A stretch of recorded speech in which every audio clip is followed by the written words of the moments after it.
আমরা এখন আম নিতে আসছি। তো এই মুহূর্তে ল্যাংড়া আম নেব। কিছুদিন আগে রাজশাহীতে গেছিলাম, যে আম নিয়ে গেছি রে ভাই, এত টাকা দিয়ে নিয়ে যেয়ে দেখি টক। তো আজকে গ্রামের একটা দোকান থেকে নিয়ে যাব, দেখি কেমন হয়। ঠিক আছে, ভালো থাকেন তাহলে। এত বেশি ভ্যার ভেরে আমি তো রেখে রেখে খাবো। বেশি না, 2 কেজি মতো নেবো।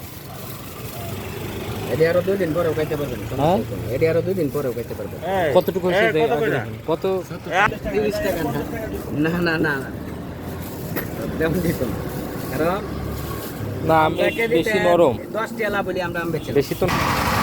আম যদি এখন 70 করে নিতে হয় তাহলে কিভাবে হবে?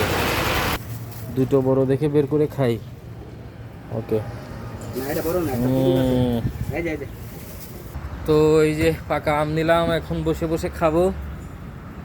এখানেই খেয়ে ফেলবো অর্ধেক। এই যে সরঞ্জামাদি।